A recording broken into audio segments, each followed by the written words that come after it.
Okay. Hello and welcome to the Zero Carbon Forum launch event of the hospitality and brewing sector's industry roadmap to net zero. My name is Mark Stretton. I'm Managing Director of Fleet Street Communications. I'm delighted to work with the Zero Carbon Forum and UK Hospitality. I'll be fielding some of the questions from Slido, so please do keep those coming in. Today we'll be covering the findings of the industry's roadmap along with the reflections of the Forum's advisory board, and we'll be hearing from some of the senior people leading the industry's charge in this area. To start, I'd like to introduce Mark Chapman, who is the founder and CEO of the Zero Carbon Forum and has been working in the hospitality industry for 12 years, helping operators measure, report, and reduce carbon emissions. He passionately believes that we need to tackle the climate crises to safeguard our own futures, and we can only do that through working together to define and implement a plan. Mark, over to you. Thanks, Mark. And thanks all of you for being here today, both physically and virtually, as we launch our industry roadmap to net zero for hospitality and brewing industry. We're going to be sharing with you the sort of culmination of a year's worth of work, which has been funded by our forum members and backed by BBPA and UK Hospitality to create and implement a plan to net zero. Whilst we'll be discussing ambition years, we recognise that in a crisis there's a need for immediate action. So we're united by a sense of pace and urgency, and we're organised for action. Acting together as one, we're launching a series of collaborative initiatives, from using less energy and buying renewable, to reducing food waste, reworking our menus to minimise our carbon impact, and working with our suppliers and customers so that by taking action now on carbon today, we can save our tomorrows. Many of our members are already aligned or going ahead of the dates for net zero that we're setting out in the roadmap, and the rest of our members will have communicated their own plans by summer next year. With our size, our influence and ingenuity, I think together we're in a unique place to reach net zero together at pace. We want to be the best collaboration of any industry anywhere, and in doing so we can inspire every part of the economy in this country, as well as showing global leadership in how to reduce emissions at pace. So in terms of how we're going to do this, to tackle the climate crisis, we know that for a problem, there's three parts to any problem. And I think the first part is recognizing you've got one.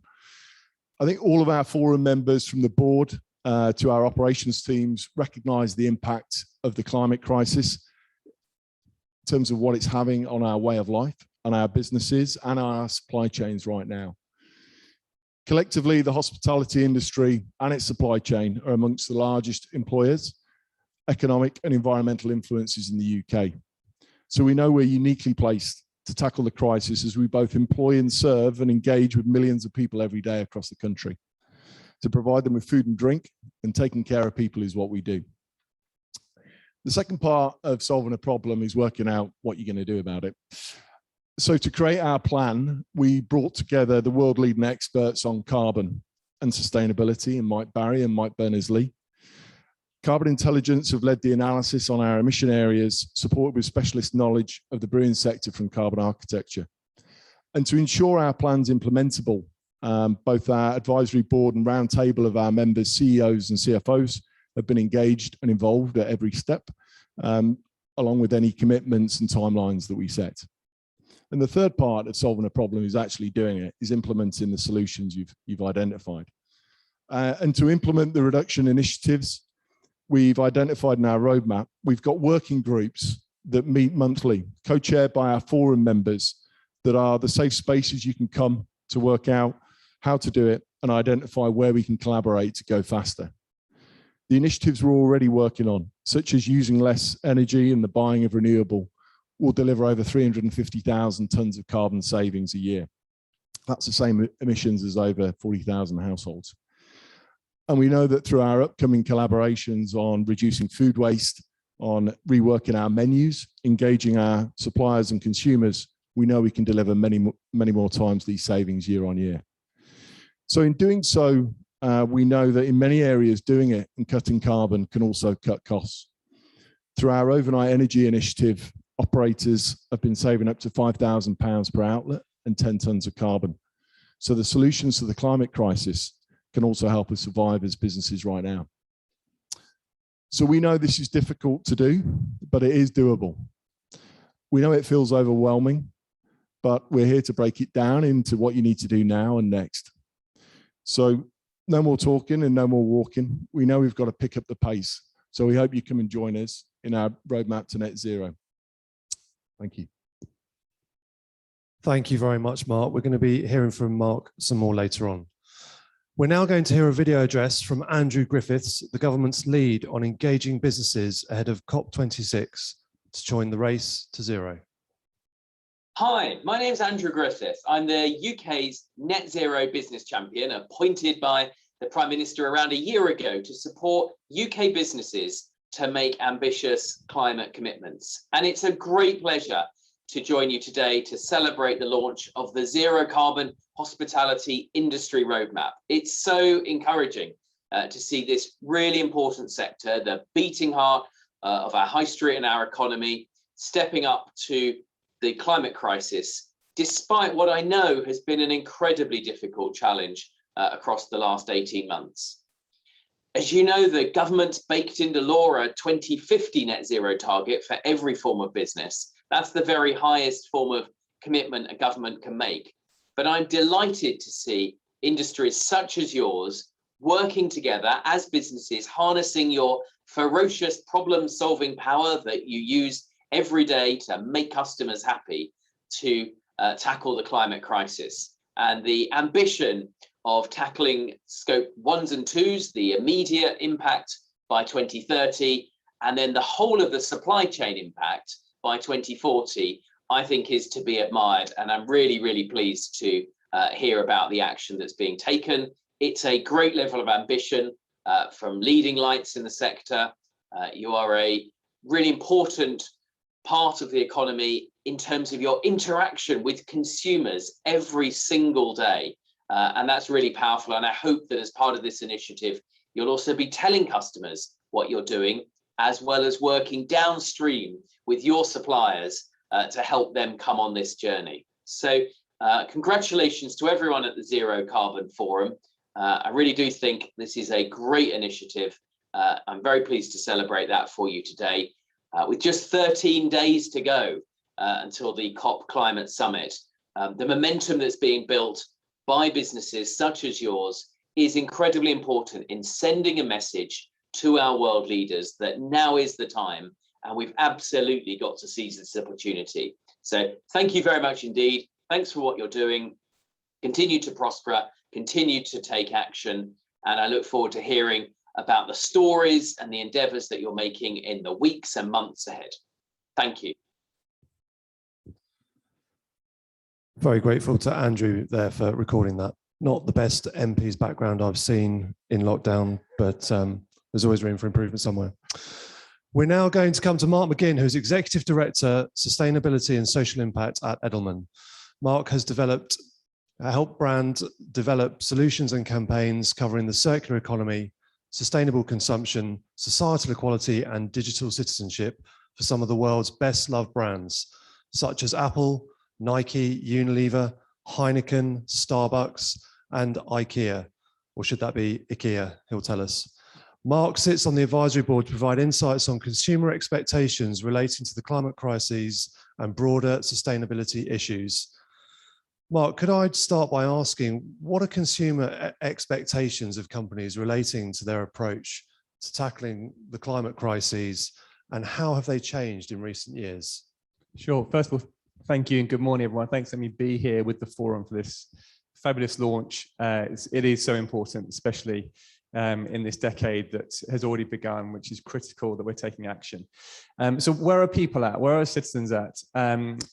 Using Mark's description of the approach you've taken as a forum, do they know there's a problem? And let's start there. First of all, yes, absolutely. If we look at IKEA, they did a huge study recently with GlobeScan, and when they look at citizens all over the world, 9 out of 10 people understand and believe that climate change is both real and it's a consequence of human-made actions. There's no confusion there.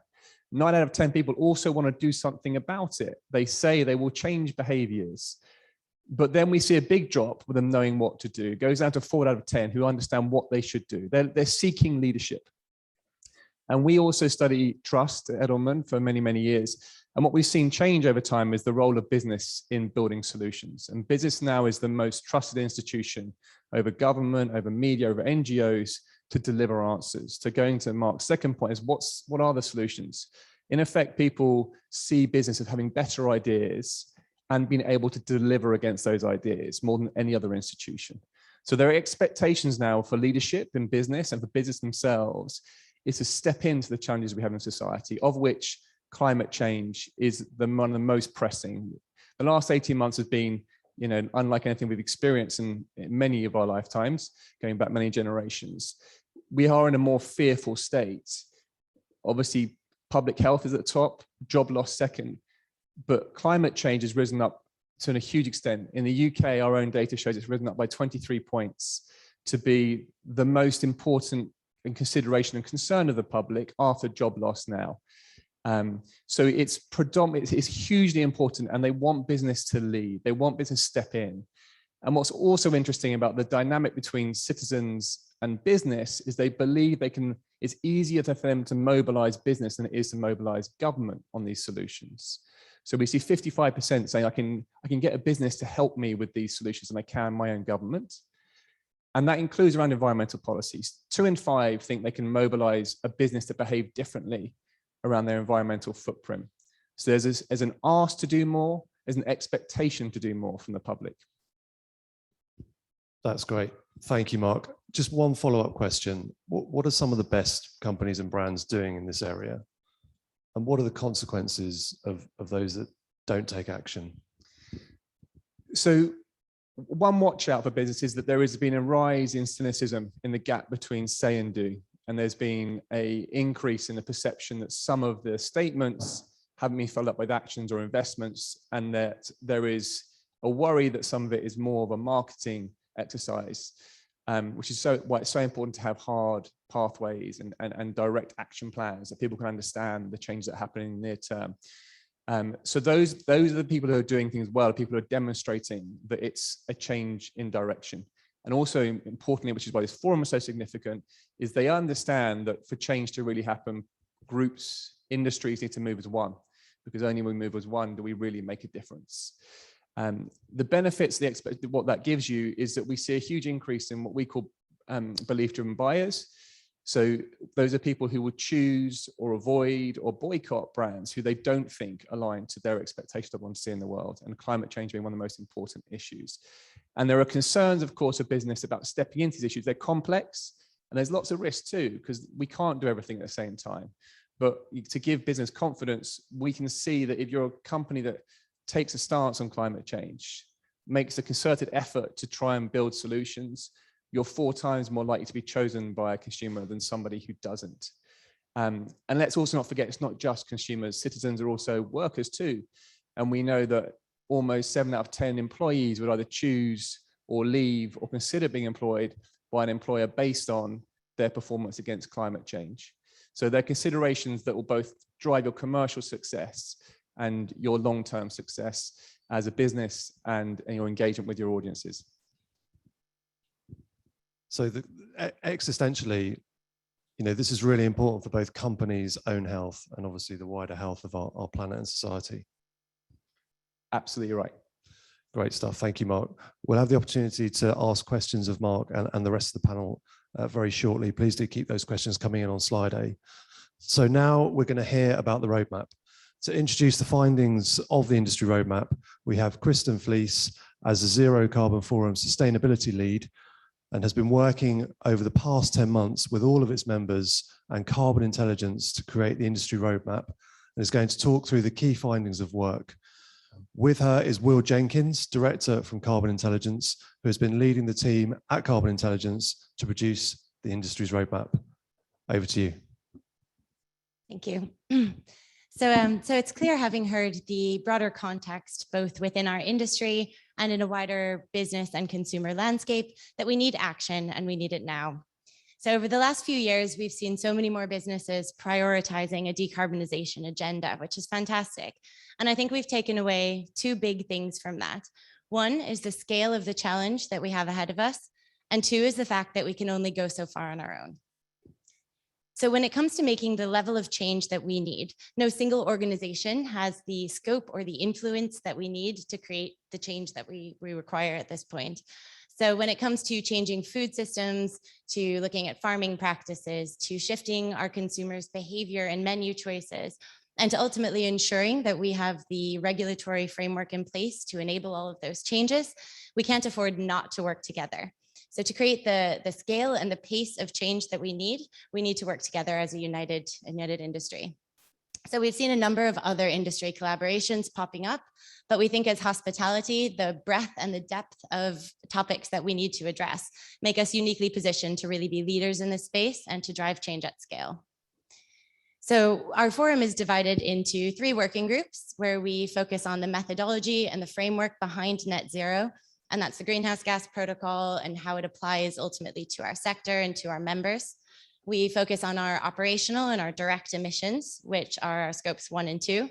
And then our scope 3 emissions, which are our supply chain emissions, which are the biggest percentage of what we're going to need to look at as a forum, as an industry, and as an entire economy.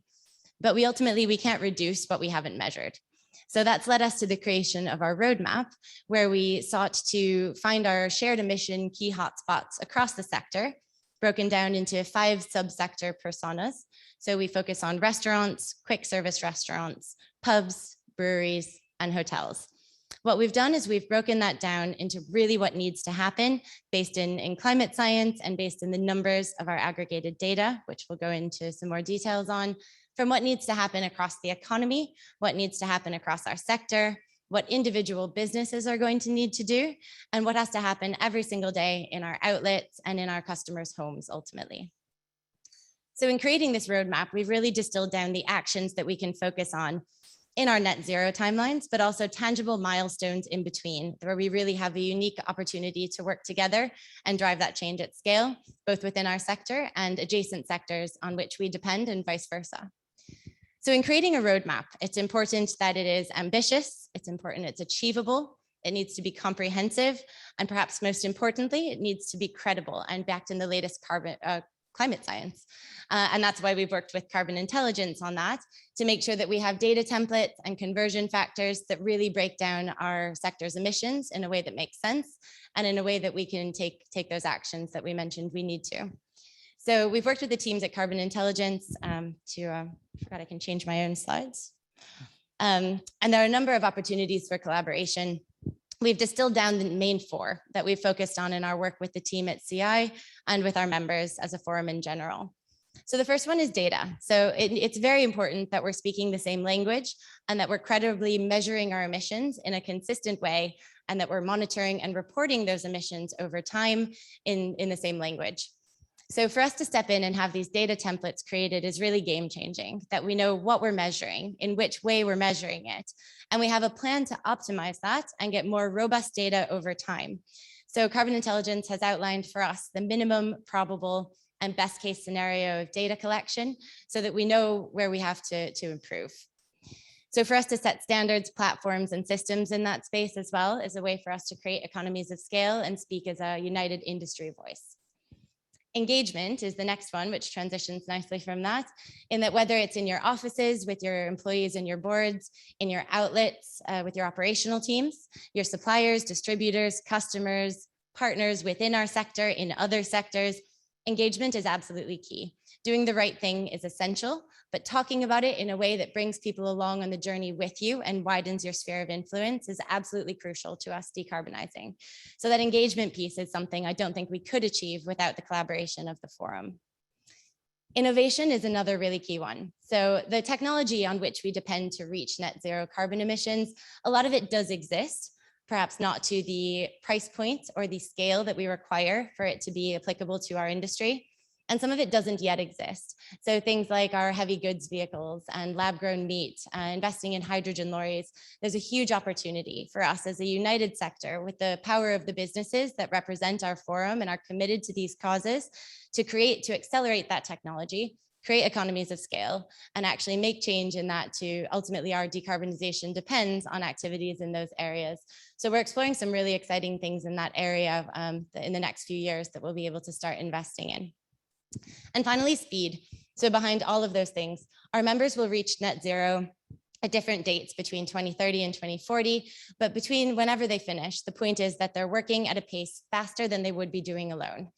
And in the thought leadership, sharing ideas, actually the ideation of coming together and solutioning some of these things that we don't yet know how to tackle, it's absolutely critical to getting to net zero carbon ahead of government timelines, which we as a sector are committed to do. So I'm going to hand over to Will to talk a bit about the methodology behind the approach to our net zero pathways and the ultimate dates that we've landed on in our roadmap work. Thanks, Kristen. I'd just like to start by first congratulating the forum, its members, Mark and Kristen particularly, for the work that they've done over the last year. They've been able to bring together a diverse range of businesses from a pretty broad church of a sector and enabled them to commit and support to a roadmap that does call for radical change. And I think the organizers of COP, I'm sure, could learn a thing or two from the work that the forum's done over the last few months.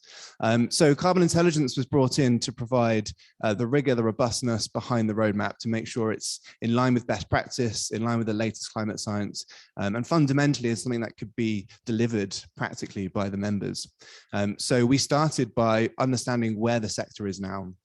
And in order to do that, we created an emissions baseline for these 5 sector subsector groups that Kristen spoke about. And in order to do that, we had to get a lot of information from a huge number of member companies and those outside of the forum itself to build a picture of the carbon hotspots within each of those subsectors. And that's taught us for the first time, I think, where the challenges lie. What are the carbon hotspots that need to be tackled? And how does that differ with each of these subsectors? We also did an extensive engagement program with many workshops, lots of interviews, and again, I'd like to thank the members for their contributions to really understand the lie of the land right now. What are the challenges? What are the opportunities for decarbonisation? The resulting output of that was an assessment of the carbon hotspots of the sector and the challenges that we then needed to deal with in the roadmap. Kristen, back to you. Thank you. So I'll quickly just go back one slide here. It's important to note that while we worked with Carbon Intelligence and we've driven this through the forum, we've been completely enabled by the ambition, the commitment, and the really inspiring passion of our members. So we have 27 members whose logos are all here on this slide that you can see. And these members have funded and commissioned and supported the work of this roadmap, both by contributing their data, their ideas, their initiatives that they've worked on, how it's worked for them, and also working with us, obviously, to create this. So we wouldn't have the sector roadmap without our members. So to all of you who are dialed in and who are here today represented, thank you from us as well. Our members, it's important to note, so our members have committed as being a part of the forum to decarbonize, and many of our members are still mapping out their own pathways.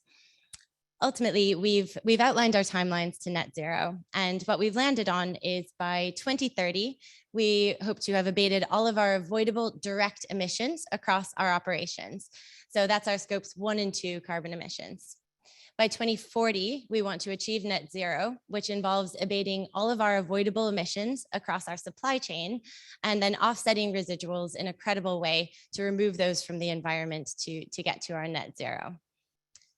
So of our 27 members, we have the 9 here outlined in the bottom that you can see, who have already committed to working to these dates or earlier at a pace as outlined in our roadmap document, which is quite comprehensive. It's 98 pages. So in that document, or faster.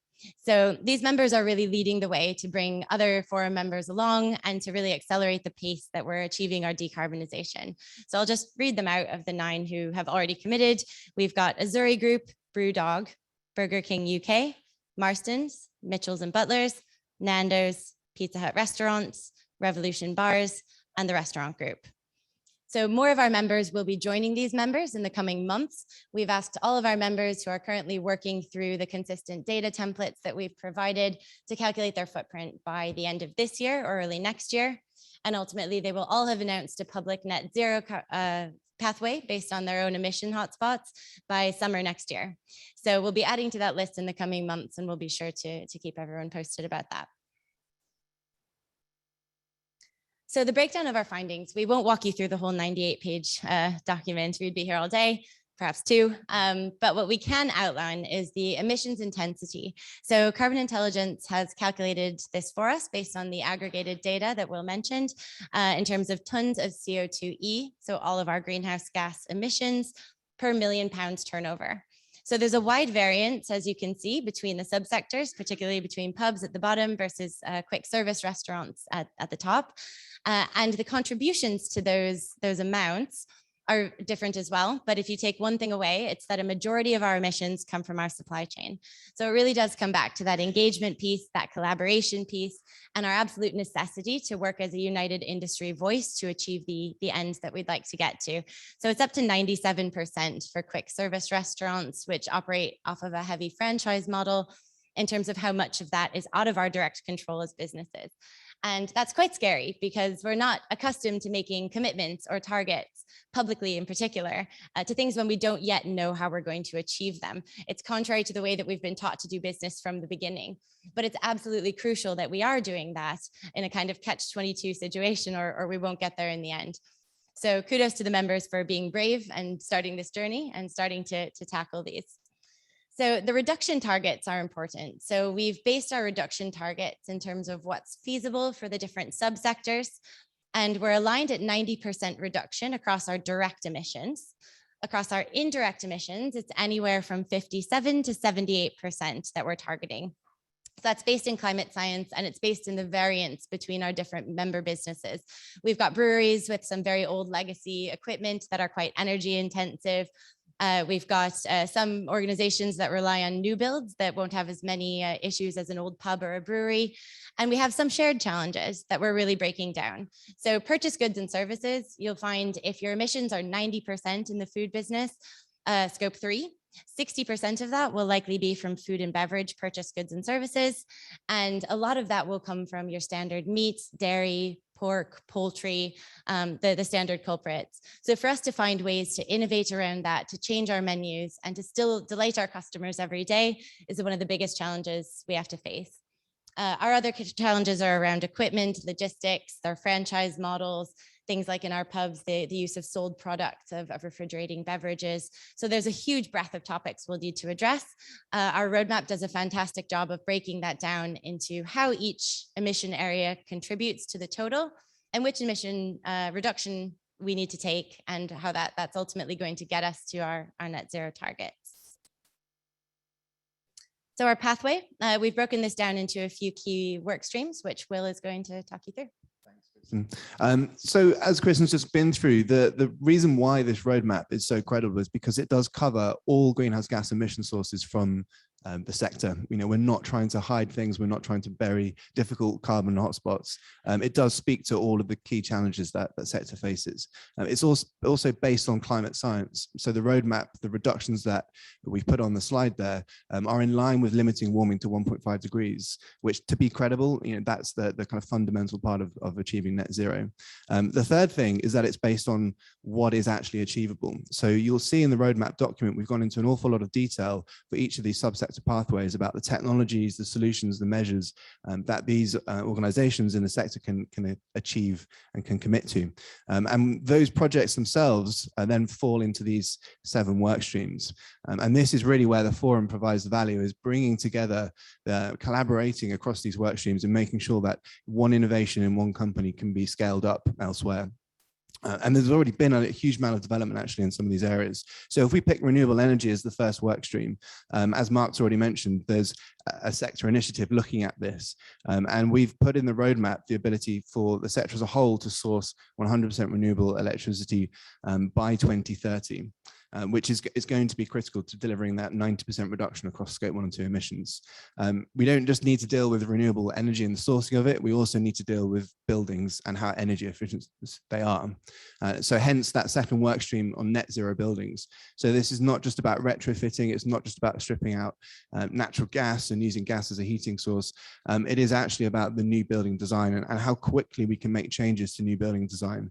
The stores The restaurants that are being opened, the hotels that are being opened in the next 18 months are going to be here in 2035, 2040. And it's the changes that we can make in the short term that are going to set us up for success. So net zero buildings really speaks to that requirement for deep reduction in energy use and moving away from fossil fuels, and also things like moving towards climate friendly refrigerants, which for many businesses in the sector are going to be a huge part of their Scope 1 and 2 footprint. So moving on to the third work stream, we have transportation. Now, we're not just looking at any logistic fleet that a company owns here. We're talking about sort of end-to-end transportation across the sector. So right from agricultural sites, manufacturing, processing food and beverage products, to quick service restaurants and the delivery of those to the end consumer. We need to deliver a zero carbon transport network for the sector. And that's going to be such an important part where the forum members need to come together, need to collaborate, because those technologies are expensive, those vehicles are expensive, and unless we're working together, we're going to be making mistakes. So it's a really important area of collaboration. So the next two I'm going to talk about together, food and beverage and sourcing, really speaks to Kristen's point that 2/3 of the impact here is in the supply chain. And so there's going to be two quite distinct work streams that need to work together to tackle procurement and tackle the products and services that companies in the sector are buying. So we need to move to a sustainable agricultural system, one that delivers low carbon food and beverage production. And that's not just about making changes to menus, which are obviously going to be an important part of this, but it is actually about delivering lower carbon meat, dairy products, which is where a lot of the carbon sits. So working with the supply chain, working with agricultural companies, working with manufacturing companies to make sure that that becomes a reality. The other purchase goods and services that sit in the roadmap will be things like IT, technology, spend on other professional services firms, and really pushing the requirements that the forum is committing to on your suppliers. And this, again, as a collaboration is clearly an important part of that. The sixth area is around carbon removals. So the first five really speak to the carbon reduction that's required to hit those 2030 and 2040 milestones. And what you'll actually see in the roadmap and the document is that the action required in the next 2-3 years is fundamental to achieving those longer term targets. This is not about delaying action. This is about making significant changes in the next 18 to 24 months to put the members and the forum on that pathway. But ultimately, there is going to be a level of carbon removal required. So once we have achieved those deep reductions in our emissions, we're going to have to remove carbon dioxide from the atmosphere. And we need to be informed by the science about how to do that in the most sustainable way. We don't want huge land acquisition and moving land away from producing food to storing carbon. That's not going to deliver sustainable, equitable outcomes. So we need to make sure we're doing this sensibly and in a way that's, again, wedded in the climate science. Underpinning all of these work streams, and really what the forum has done over the last year, is focusing on the strategy and the data. And it's been wonderful to see the collaboration that's happened and people sharing information, being transparent about their carbon footprint and what they're doing to reduce it. And without that collaboration, without setting shared goals and sharing information and measuring and reporting things in the same way, those 6 work streams above will fail. So underpinning this roadmap with strategy and data at the core is fundamental to the success over the next couple of decades. I'm going back to you. Thanks. So I think if there are 2 things that you take away from this roadmap before we launch into the discussion, it's that decarbonizing at pace is important, and that collaboration is key to us achieving that. That ultimately the only way for us to achieve the scale and the pace that we need to reach our net zero goals is by working together. So I love a good quote. So I'll leave you with this one from Robert Swan, that the greatest threat to our planet is the belief that someone else will save it. So thank you. Brilliant. Thank you very much. Love that quote. We're now going to open up the discussion to some of our panel. We're going to start with Kate Nichols and Emma McClarkin. Kate, obviously CEO of UK Hospitality, thank you for being here. What is your perception of how important hospitality operators see this issue? And has this changed in recent times? They've obviously had quite a bit on their plate in the last 2 years. But talk to us about how they're tackling this issue and how important they regard it. Well, I think, pre-pandemic, if we go back to sort of the halcyon days of 2019, this was an increasingly important issue for many hospitality businesses, and it remains so. But I think that the testament is that this is not just something that we put down when COVID hit and we've now picked up. I think Andrew Griffiths touched on it in his video address. This is something that the hospitality businesses in the forum, but more generally have prioritized throughout the pandemic itself. And actually, Mark and I first started working on some of these issues over a year ago. So I think the leadership that the hospitality industry has shown in this area, where despite the depths of COVID, we've come together and prioritized this, shows how much of a priority it is. And I think actually COVID has helped to accelerate some of those issues that we were grappling with, because the global imperative, the political imperative has only grown over time. And has made it important, but COVID has sort of thrust hospitality in an unwelcome way into the spotlight in consumer consciousness in a way that it hasn't been seen before as such a big size and scale in an important industrial sector, which means that we can't duck this one. We have to show thought leadership and to be ahead of the curve, ahead of the publication of the government's net zero strategy and heat and building strategy today. Really important for the sector as a good corporate citizen. And I think Mark touched on it earlier as well about the importance of ESG to our customer base and to our employees, especially as we skew disproportionately towards a younger base in both. So I think that there is that global political moral imperative, and then coming out of COVID, what we've seen is a really important need to build back resilience, and this is an important part of our resilience strategy going forward as well. You've got highly profile supply chain challenges, energy challenges. We need to make sure we've got a robust and resilient energy supply chain, and then third, the sort of key word that we've got coming out of all of the presentations today, COVID has made what was already a very collaborative sector even more collaborative.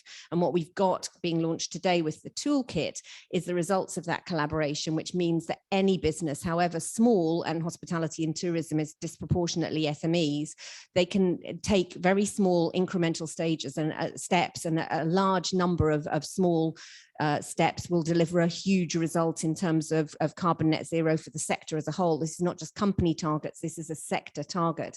So I think, this is why it's increasingly important over the course of the last 20 months, despite COVID. Yeah, thank you. And just to ask, what sort of engagement do you think we need with government? How can we work with them on this issue? Well, again, sort of that collaboration point is key. What we've got coming out as a result of COVID is a greater awareness within government of the need to co-create solutions. And the work we've been doing with Andrew Griffiths on the Small Business Task Force to sort of promote the toolkit options to make sure that there is something that is accessible for everybody, and to leverage the power of government to do that, hugely important. Government now needs to work with us to make sure that we can make these big step changes, these big investments in carbon net zero at a sort of outlet level. And we look forward to being able to work with them, losing the tax policy, the tax regime, tax credits, etc., as well as business rates regime, to make that investment and step change. But it's about that 3-year plan, really, that we've got with the Hospitality Sector Council to be able to build resilience back into the sector and allow us to do this at the same time as rebuilding our shattered balance sheets and depleted reserves. Thank you. And yeah, just going back to that quote that Kristen had at the end of the day there, how do we get the whole industry, the whole hospitality industry, to get on board with this? Because the biggest danger is that everyone leaves it to someone else. Well, I think it's about making sure that everybody is aware of the changes that they can make in their own everyday lives. I think it's something that Chris said at the beginning, that people get put off by the fact that they don't know what to do and they don't know how to do it. They want to, the will is there, especially if you're an SME and you're very focused on surviving. And I think lots of our sector still is. This gives them some very, very easy, practical steps. It's really the advantage of industry collaboration and trade body membership, that you leverage the strengths of the biggest members and biggest companies across the sector to be able to make it accessible for all. And as I say, it's the Dave Brailsford quote from Sky, a big number of small incremental changes will deliver a huge result at the end. Thank you. Emma, I'll come to you if I may. Emma McClarkin, CEO of the British Beer and Pub Association. What are the key areas that you see that pubs and breweries need to support and need to move on in order to decarbonise quickly?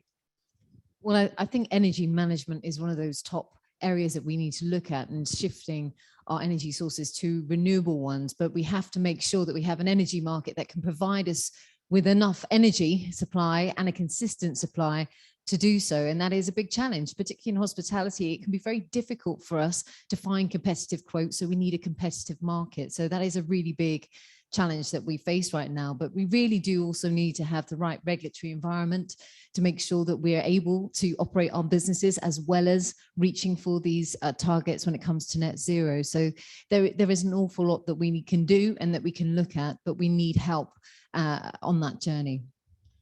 And what are the barriers? You just mentioned two there, but what do we need from government, let's put it like that, in order to help the industry move quickly? Well, Kate's mentioned we're in a very difficult situation right now. We're rebuilding, trying to build back better, trying to sustainable trade and ethos through our businesses as we build in that resilience. But actually, you know, the pandemic and all the pressures on our supply chain is a big barrier to that. One of the things that we have in pubs and brewers, of course, is that we have also a lot of historic buildings. Some of our pubs are over 200 years old, and some of our brewers actually have Victorian breweries that are still operating. So, you know, the very fabric of their buildings and their locations, sometimes in the heart of historic towns, you know, it is a challenge for us to also overcome. So we need to recognize people on different parts of this journey, and that we'll be getting there, but we need to have different streams of support. You know, 1 and 2, we might be able to have some control over, but scope 3, when we're looking at that and the greater supply chain there, we do need to have more collaboration, working with those other smaller independent businesses to make sure that they're part of our journey. Great, thank you. And then one final question, how do we best engage government? Well, working through the Zero Carbon Forum, of course, but there's a huge role, absolutely, for trade associations to make the case to government for what we need, the extra support to take away the pressures of environmental legislation that's coming down the road.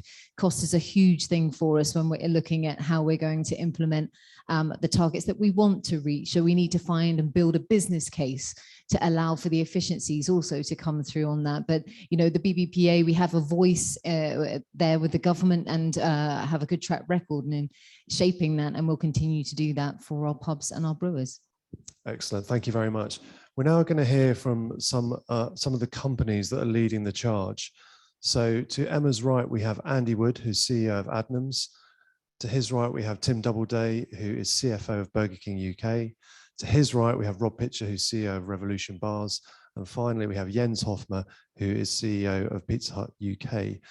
Welcome. I'm going to fire some questions at you, if that's okay. And Andy, perhaps we'll start with you. What does the climate crisis mean to you personally, and also as the leader of a hospitality business?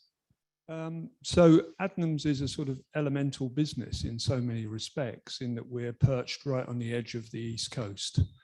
What does that mean when we see a spring tide and a North Sea surge? A number of our pubs get flooded. Eventually, Southwold will become an island.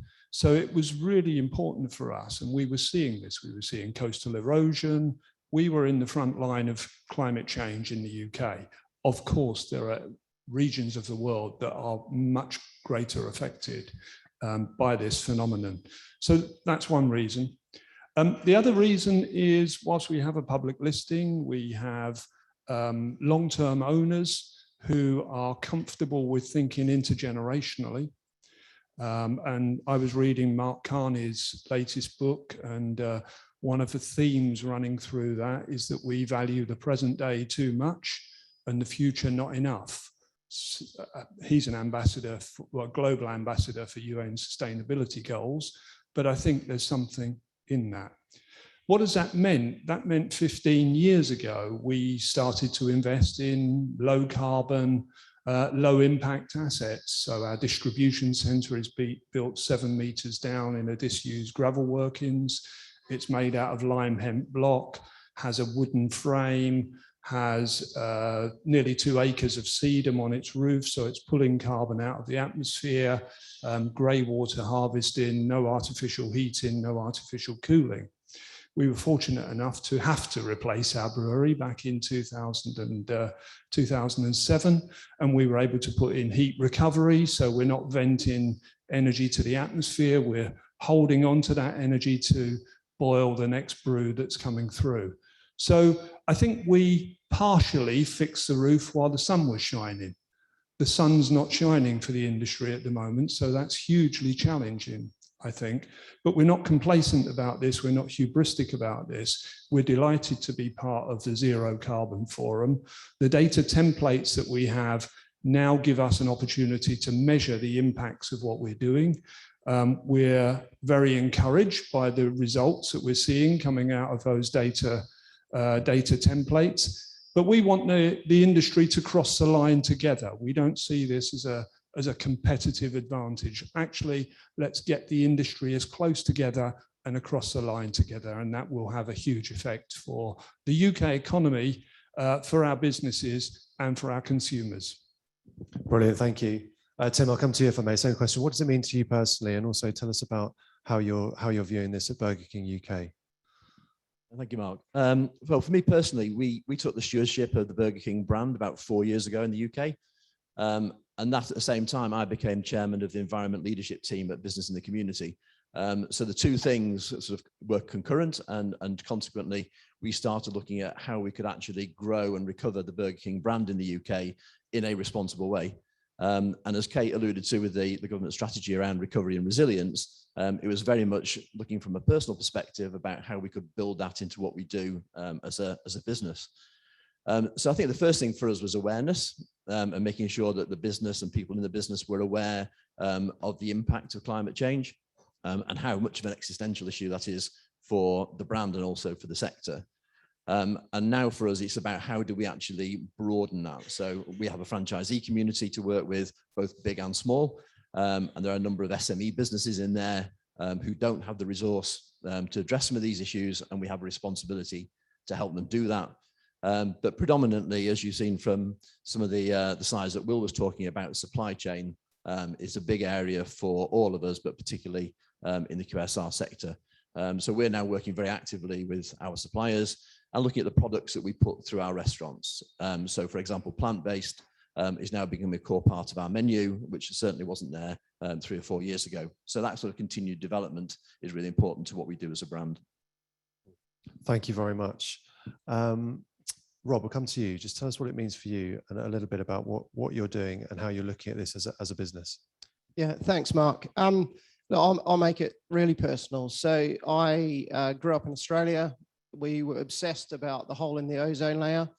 And, you know, that was really part of my growing up. So I think it's in my DNA, and it's transferred to the company's DNA of we want to get as far ahead of this as we possibly can. And then I guess the other aspect of that is I have an 8-year-old daughter, and I want to be able to look her in the eyes every night and say to her, I'm building a great business here with great people, but actually we're doing it in a sustainable way, and we're going to leave you with a planet to enjoy. And I think that is on businesses big and small to be able to do that. So personally, that's what it means to me. But as a business, we are, or we attract basically the Gen Z audience. So, you know, we know that they are tuned into this, so it makes good commercial sense for us to be doing this.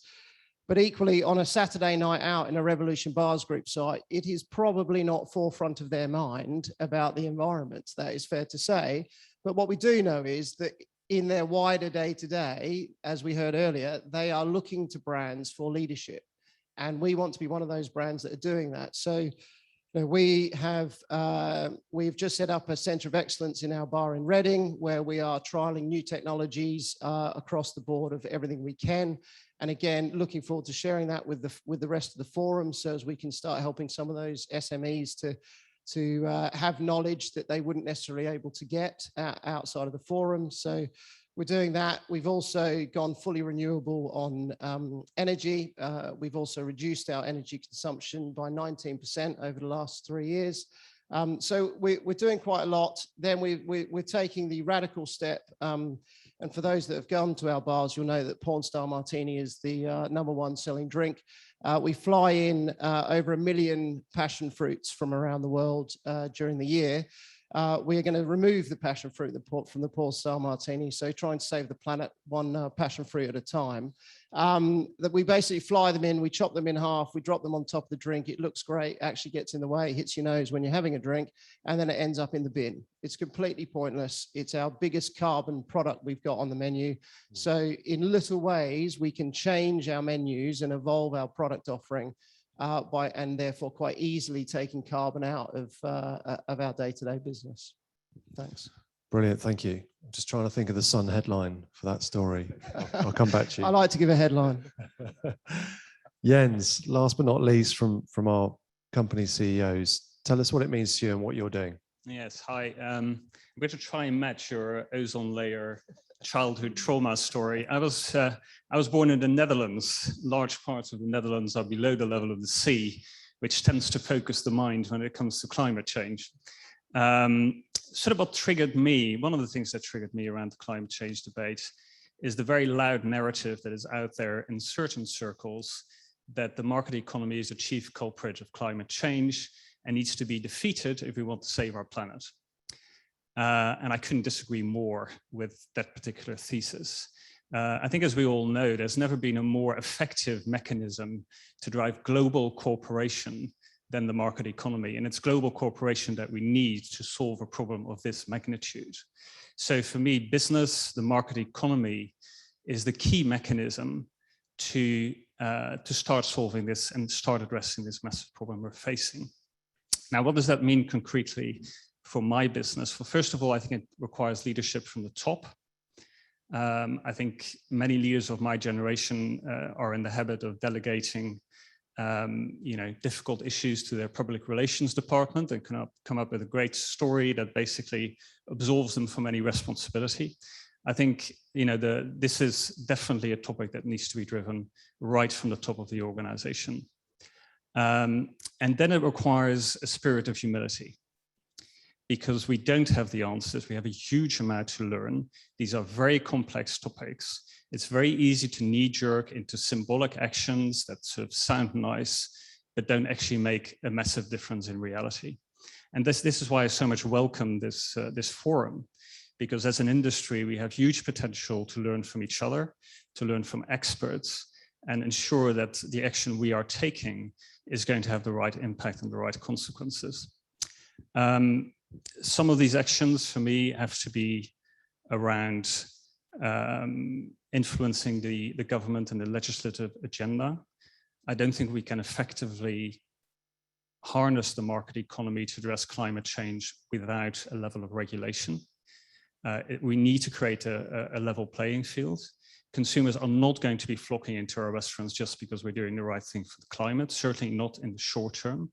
So to the extent that there's additional costs that occur as a result of being a green organization, we need to make sure that there is more of a level playing field amongst competitors in the sector. And that requires, I think, a rethink of our taxation system. I think our taxation system is antiquated. We tax the wrong things and therefore driving the wrong behaviors in the market economy. Essentially, we tax labor, and we should be taxing climate emissions. We should be taxing CO2 footprints, so that we use taxation to drive the right behaviors within the market economy and within our sector. Secondly, I think we can play a massive role in opening the minds of consumers to different ways of eating. And the restaurant sector has always been very effective at that. It is thanks to the restaurant sector that the UK diet has evolved massively over the past few decades. We've opened people's minds to different types of food, different types of food experience. People are more adventurous in a restaurant context than they are in their own kitchen. So I think we have a massive role to play here to increase people's sensitivity to the CO2 footprint of their dietary habits and introduce them to new types of food that are more gentle on the environment. So these are some of the things that I get very passionate about, but I don't want to take up all the airtime. Keep going, Jens. You're doing great. No, that was great. Thank you very much. We do have some questions on Slido. I'm going to give you a break for now, but just as a heads up, it's things like, is 2040 soon enough? Seems a bit unfair in terms of all the commitments from phase 1 and 2, but we'll get to that. How will this affect menus? How do you see food service equipment suppliers assisting with the program? That might be from a food service equipment supplier. And what might achieving this do for costs to the customer? But we'll get to as many of those as we can. I just want to come back to you, Mark, if I may. How do you reflect on what you've just heard, and how do you see yourself and your team at the Zero Carbon Forum working with some of these companies and some of the crucial trade associations as well? Yeah, well, firstly, we wouldn't be here without them. So their commitment, not just in terms of the funding that they've provided, but their time. I think time is the most precious thing we have. What has been quite humbling is the level of time commitment that the leaders of our members and Kate and Emma have given me and the forum to help drive this agenda. So, you know, I'm deeply grateful to them. I think the other key thing about when we talk about food service or food service equipment, supply chain, part of our role as a forum is to actually understand where we need to coordinate and collaborate, and we can do that as a sector. So I've sat on many sort of panels with WRAP through the supply chain, through the Food Equipment Association, and many others, BRC as well, so that we're coordinated as a sector with our colleagues in other sectors that we rely upon, and that's a role we'll continue to play. I'd like to pick up just one quick thing on dates. I talked at the start about we're going to talk about some target dates, and I think people can get hung up on that. I think, as I said, the priority for me has always been what are we doing today? What are we doing tomorrow? What action have we taken? We've already doubled the volume of renewable energy that our forum members buy. And like I say, with the commitments that our members have made, you know, it's game changing, hundreds of thousands of tons of carbon we can save in the next 12 months. So whatever the dates are, we're totally focused on the action we can take now. We're going to encourage all our members to get there as quick as they can. With Scope 3, with a longer time frame, we know we've got to engage our supply chain, and we want them to get there quicker because we need them if we're going to shorten our own. But I don't want to take away from the action we're taking now. We're completely focused on what we can do today, tomorrow to decarbonise quickly. What's the biggest impact we can make here today or from here today on the issue to decarbonise? Well, I think as we've set out here, I think first thing is measure your footprint, right? So we're doing that in a consistent way. So you know where your impact areas are, and the roadmap will give you a good understanding of that. Second part is get a plan together, you know, get a plan as to how you can decarbonize. And the third part is get on with it, you know, and that's what we're about as a sector. We're action-based, right? Which is why we're driving these collaborative initiatives. It's wonderful to see erstwhile competitors at an operational level talking to each other about the challenges they've faced, helping each other overcome them together. So yeah, we'll be getting on with it. We have been, and we will continue to do so at pace. So. Brilliant, thank you very much. It strikes me that the industry is sort of embarking on the biggest change program ever. I mean, if you look at where carbon is and where it's produced, it's everywhere in our businesses, isn't it? This is a sort of 20-year change program that will probably never stop. Yeah, absolutely. But I think, as I highlighted earlier as well, a lot of the changes we can make now, if you've been more efficient in your use of energy, water, waste, so your operational emissions, you will save thousands to the P&L of each one of your outlets. So the actions you can take now will, like I say, help us get through the immediate challenges that we've got, as well as probably slightly bigger issues of engaging our supply chain, our consumers to change their behaviours and diets. But we're seeing that happen right now. So yeah, it's very doable. Thank you. What last one, Mark? What is the threat and opportunity for operators in tackling this issue? And then we'll open it up. Sure. I think the threat is that if you don't change, you have what they call a Kodak moment, isn't it? Where you don't spot the change that's coming, and by the time you do, it's too late. So not that we have any of these, but if you had sort of a Amazonian rainforest steak restaurant, you're probably not in a good space, and your consumers will probably change quite quickly.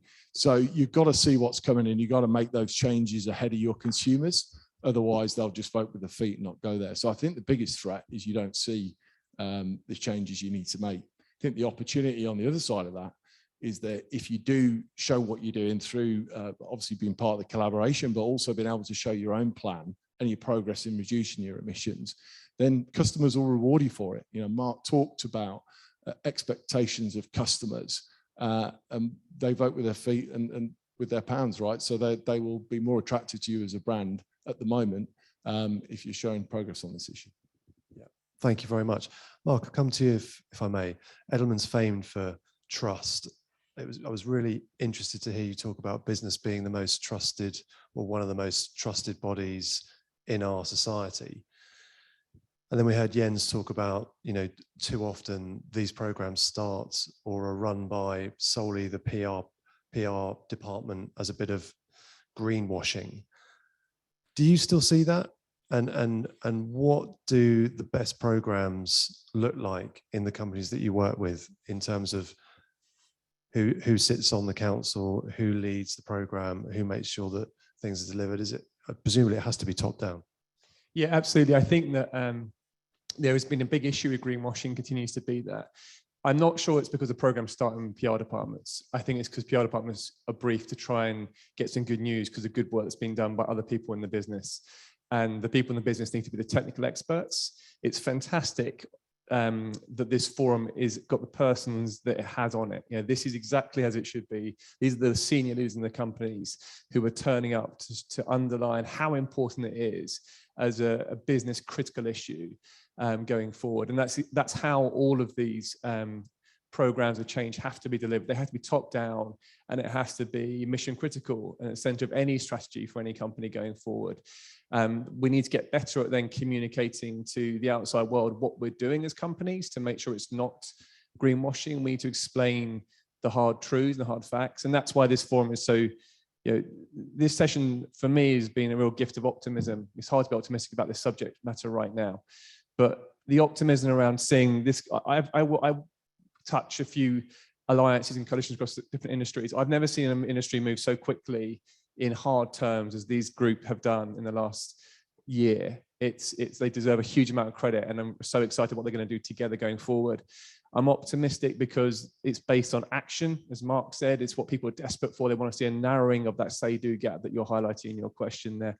They want to know what companies are doing immediately and in the next 6 months, 18 months, 3 years, and this forum are doing that, and they're giving people hard pathways. And lastly, I'm optimistic because a lot of the conversation around climate action being sustainable has often been quite dour for citizens and consumers. Often it's been about doing less of what you love. And there's nothing better than sharing food and drink or time away with friends and family. And what this forum is doing is trying to make people, allow people to do that, but in a way which is more responsible, more thoughtful, and with less impact on the planet, which means that people can see there are ways of us taking decisions as citizens, which, you know, lovely quote earlier about the small changes they accumulate, and doing that in a way which brings joy is really important if we take people with us. Brilliant, thank you. Let's get into some of the questions on Slido, and please do keep those coming in. How will decarbonising affect menus? I'm looking at our operators here. Tim, let's start with you. I guess that was coming. I think the start, and I think, you know, what we're talking about here, this is a journey. So, you know, we're at the beginning of a journey, and it will be a continuous journey. It's not going to finish in 20 years' time. So when we started looking at menus, you know, for us, you know, we do what it says on the tin, the name's over the door. But around 60% of our proteins are beef. If you go back 12, 18 months, 0 was plant-based. And now we're approaching 10% of our products are plant-based. So we are looking to develop our menu so that around 50% of the products on our menu will not be meat-based. Now, we don't expect 50% of our sales not to be meat-based, but we have to appeal to a flexitarian audience. So we are very much looking at how we will manage our menu in that direction and basically bring our customer group with us, as well as staying relevant as a brand. So I think that's a continuing journey. You see more of it, I think, generally across the sector as well. But for us particularly, as a burger-based business, it's important that we do that. Thank you. Who else would like to come in there? What does it mean for menus, Jens? Well, I think we have to make a positive case here for sustainability. And I think the narrative, you know, we're all going to die unless we return to being hunter-gatherers, is not going to really sort of drive fundamental change. So in terms of what we have to do with our menu, people still come to restaurants for their pleasure, for their enjoyment. They're not coming to restaurants for us to patronize them and make them eat stuff they don't want to eat. So I think a lot of the menu innovation effort has to be around creating new dishes, new menu options that people actually want. The oat milk lattes in the coffee sector, have opened up, a new world for me. Sorry, I'm exaggerating a bit, but they're actually tasty. They're actually things you may want to drink. The Pizza Hut vegan cheesecake, you've had one and you never want to go back.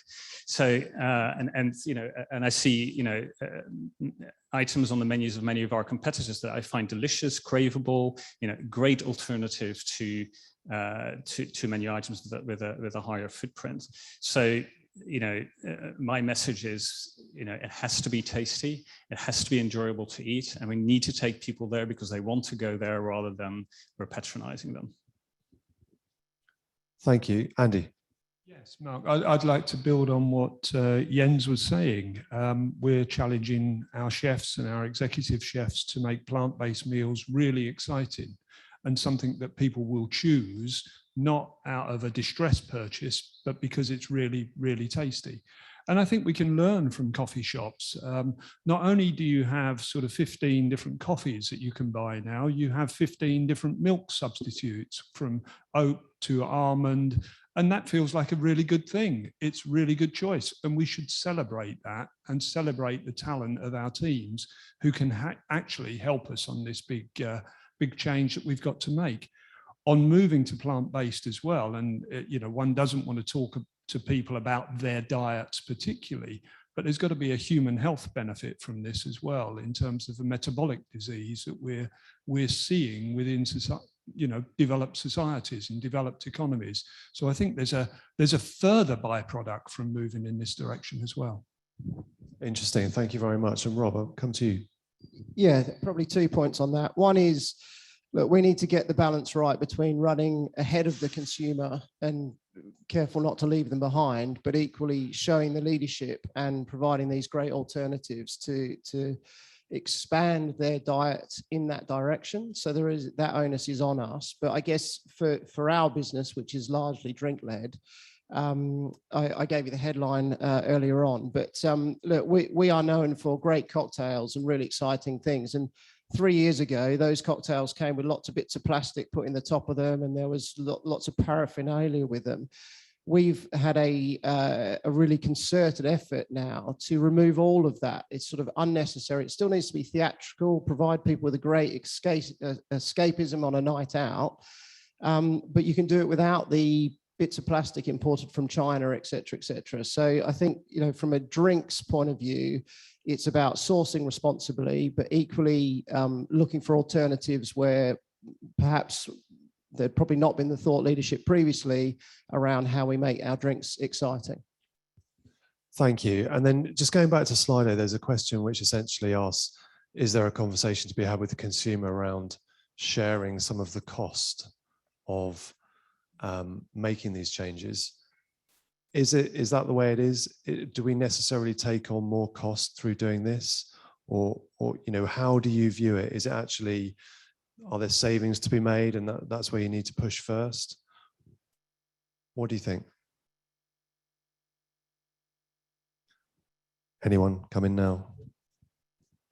Maybe so I've got a finance hat on, maybe I can talk about those a little bit. So I think, when we started looking at it, there's some absolute no-brainers that you can do where you actually save cost and do the right thing at the same time. And when you spot those in your organization, some of the energy reduction things, for example, then that's an easy win.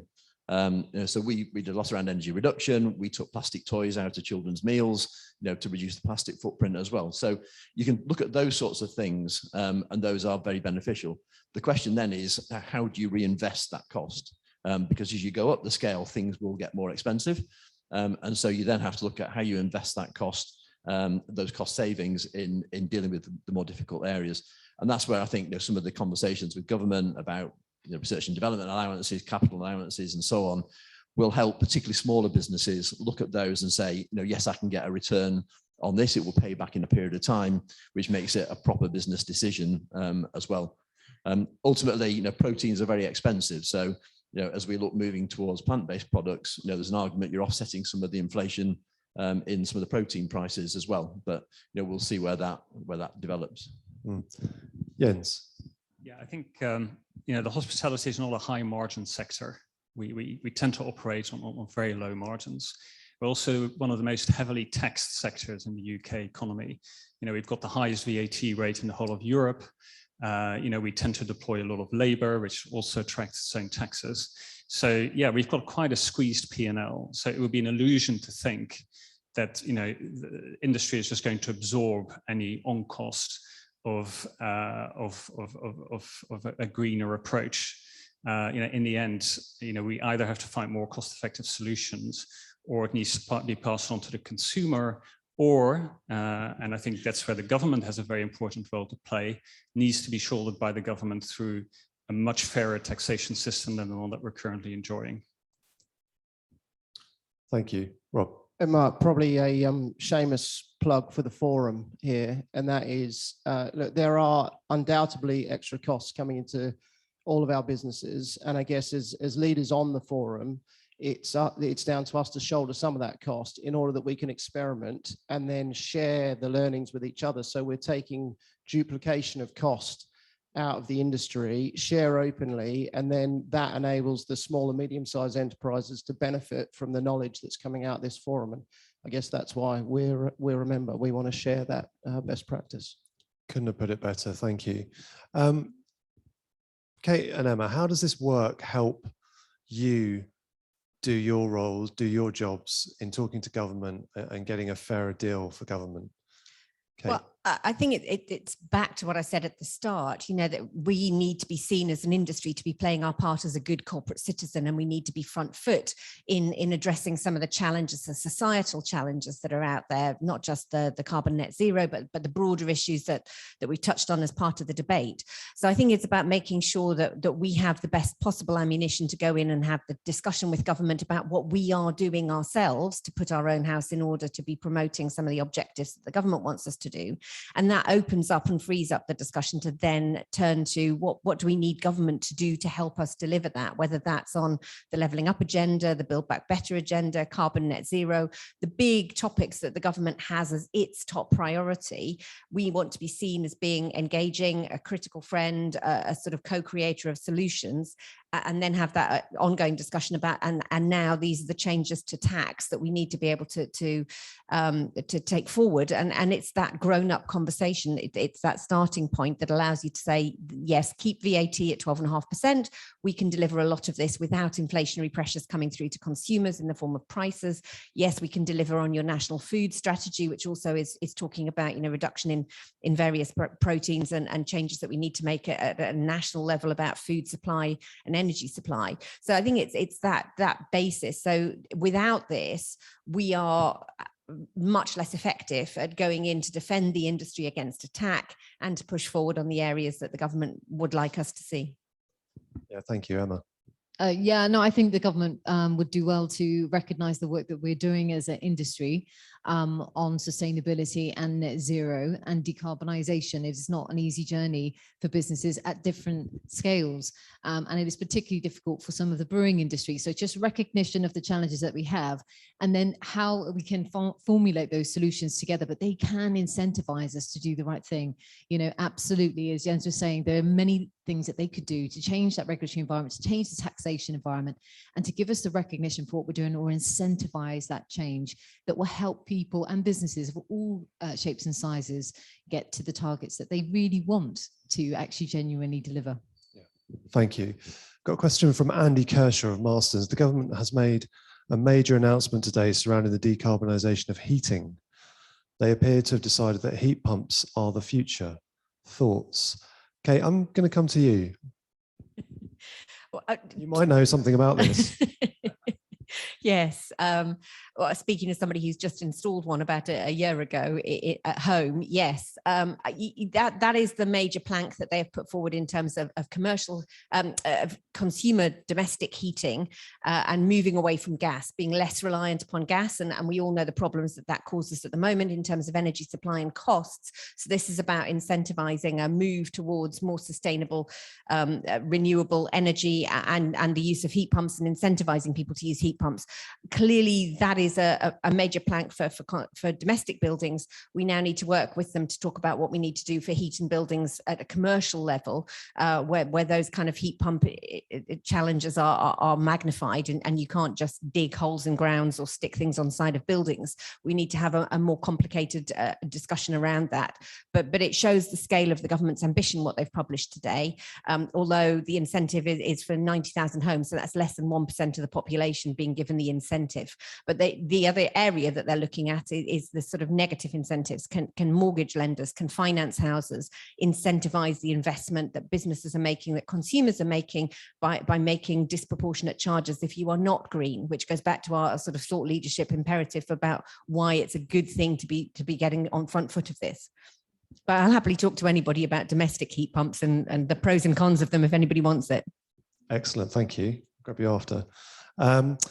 And then I think we've covered this, but just to cover off the question on the slide, what are the key areas of lobbying for government to help the hospitality industry reduce its carbon emissions? Well, I think it's the broader tax environment. You know, at the moment, if you make investment in your premises, you make investment in your plant, your property, you're penalised for it through the business rates regime, certainly in the hospitality sector. So there is that root and branch reform of business rates that was promised first by George Osborne in 2015, which we've yet to see delivered. So we really need to see how that can be taken forward with a green agenda overlaying it.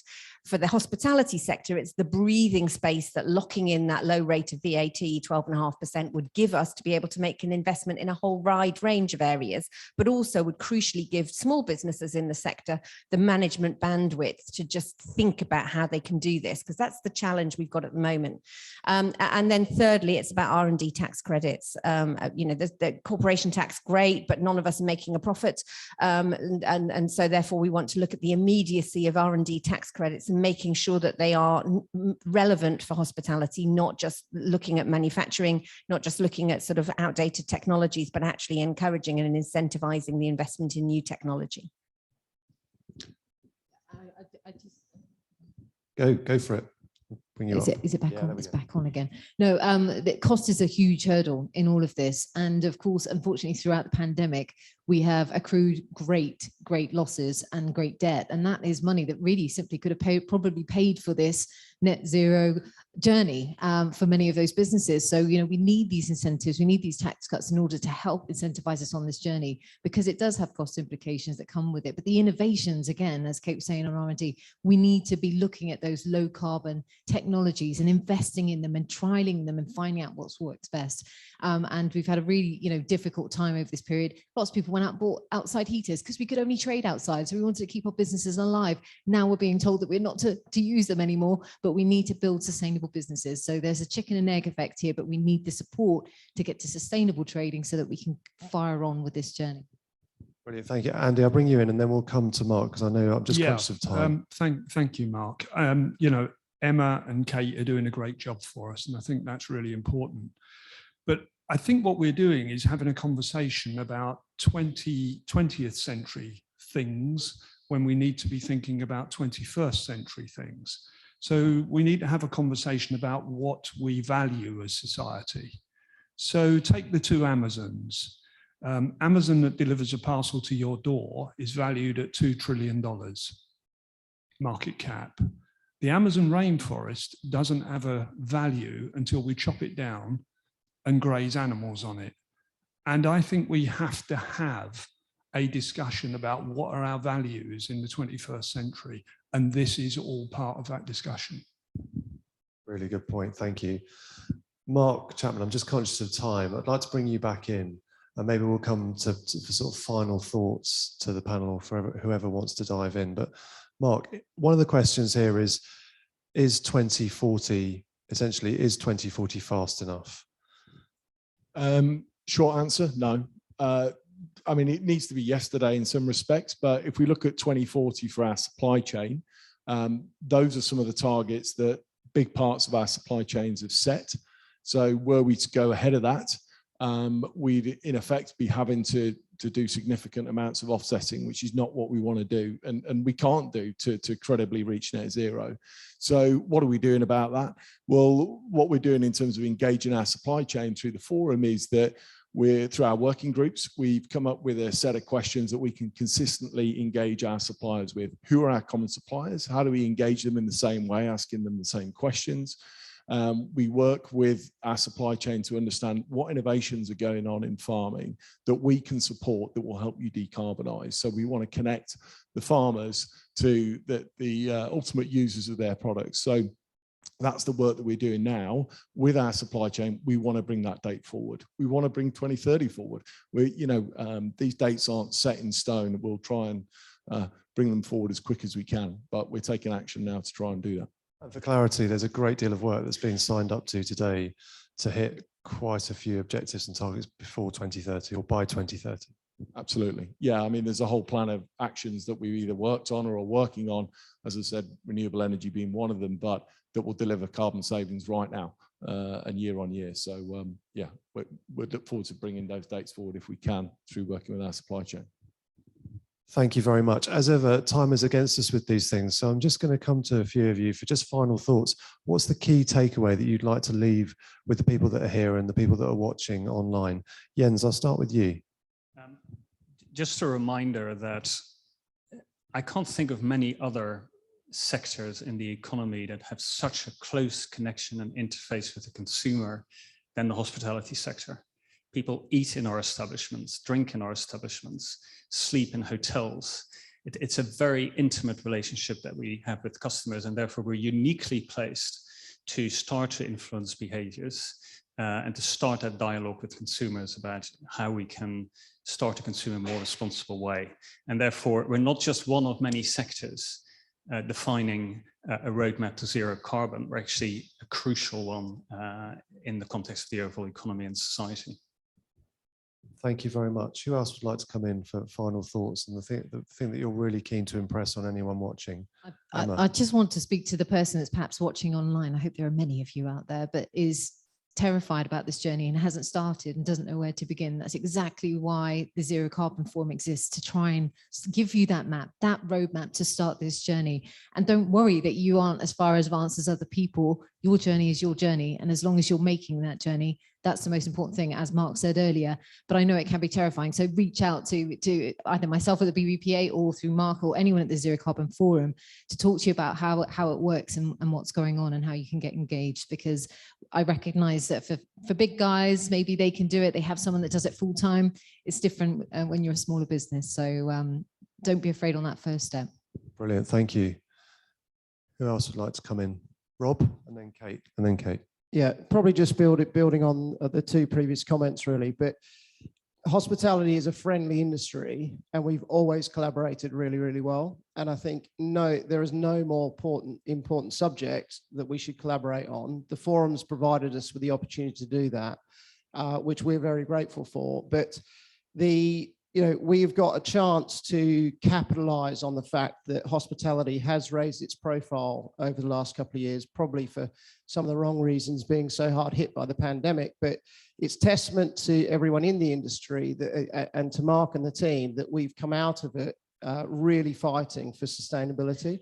And in the same way that we've got that opportunity now to maximize on that, is pushing this agenda forward over the next couple of years. We can forget about COVID, hopefully, and really focus on making the industry sustainable. And as Mark said, we've all got aspirations to get ahead of those dates, but you've got to put a marker in the ground in order to beat it. So, echoing Emma's comments, really, if you're at all hesitant, join the forum because you'll get a load of benefit out of it.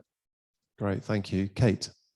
It's just to add and build on all of that, but it's the sort of flip of Emma's. If you're scared and you don't know what to do, join us. Mine is, if you are wanting us to go further, you're wanting us to go faster, as Mark rightly says, these are the latest we want to hit these targets. If you want us to go faster, if you think 2040 is not fast enough, join us, get involved, be part of the forum, be part of delivering that change, because the rising tide lifts all boats. Brilliant, thank you. Mark, I'm going to hand back to you as our host for final remarks and to close. Thank you. Thanks, Mark. Well, just a massive thank you to everyone for being here. I think just echoing one of Rob's points, you know, the collaboration in hospitality is absolutely unique. This is a challenge like no other. We can only solve it together.